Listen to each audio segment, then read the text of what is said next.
Hello and welcome to section 4.9. We're going to talk a little bit about cycloalkanes in this section in your book. Now, cycloalkanes are kind of cool because they are ring systems, which is why we say cycloalkanes, and they generally follow the geometric shapes that we all learned about in middle or high school geometry. In that, as you can see here from these shapes that I've drawn, this molecule, the first one, its molecular formula is C3H6. The second one, cyclobutane, C4H8.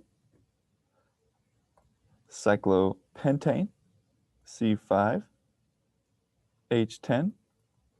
And cyclohexane, C6H12. So besides seeing that each one of these is a ring, each of them have different shapes and different stabilities. The shape part is a little obvious, but will be revealed in a second.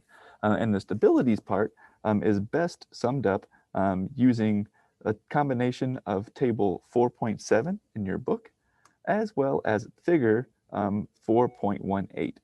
So in table 4.7, you can see that they give you a list of the types of cycloalkane they're talking about here, how many CH2 groups each one has, and of course they're all rings, so the number of CH2 groups is equal to the number of carbons in the ring, and you can see the heat of combustion per CH2 group.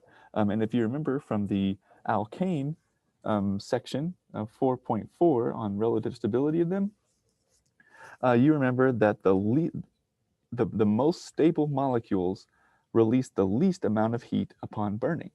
So here you can see that cyclopropane has the highest number, and looks like cyclohexane has the lowest with 653. Well, sometimes tables are hard to read, so maybe it's easier to use this figure that's really quickly much more accessible. I prefer this figure to the table myself.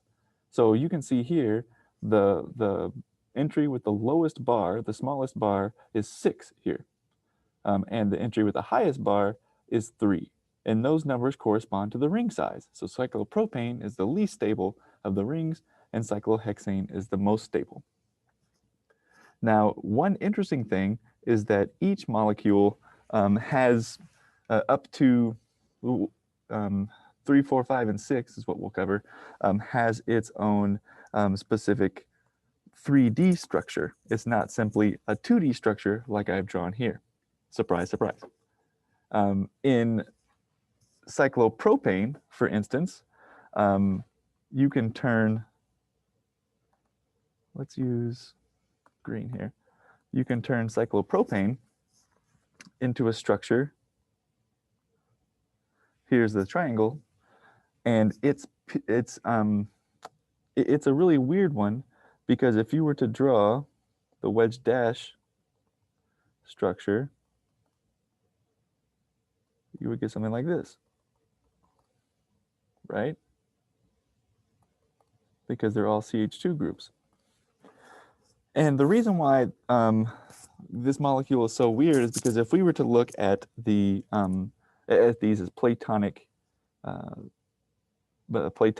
shapes, Platonic solids, we would think that each of these angles needs to be 60 degrees, right? To make 180. Whoops, sorry. But if you remember, tetrahedral carbon wants to have 109.5. So that's a lot of strain to go with molecules here. And in fact, each of these carbon-carbon bonds that is using an sp3 hybridized orbital is really strained. It looks like this. And you can see this picture better in your book, but I'm just going to draw it for you anyway. So you see they're kind of like offset here. They're not really straight because you cannot get those types of bond angles there. So the cyclopropanes are strange because the torsional strain that we see through these really weird bond angles actually means that they kind of react similar to both a CC single bond and a CC double bond because of the difference from here to here, if that makes sense. And then probably the most important one we're going to talk about in this class, because you could talk about each of the rings, is we're going to talk about cyclohexane in the coming sections.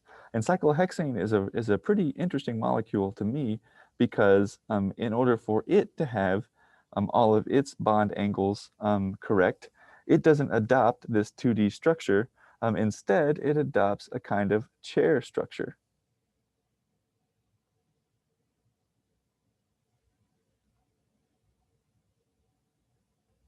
There we are. And if you were to do the wedge and dash structures for this one, you would have a weird time about it because they don't make the most sense just looking at them.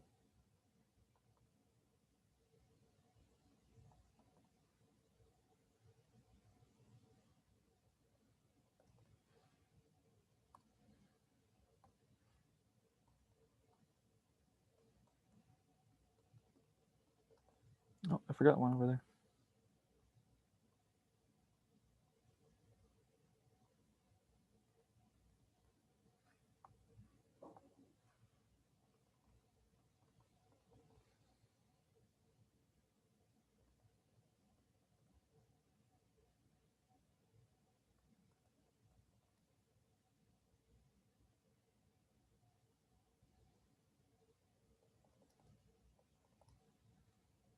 This is actually not the right placement here for this. There we go. So that's what cyclohexane actually wants to look like. It's called a chair conformation because it kind of looks like a chair if you squint your eyes at it.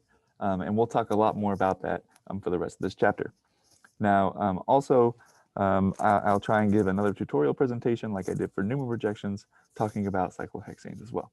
So this has been section 4.9.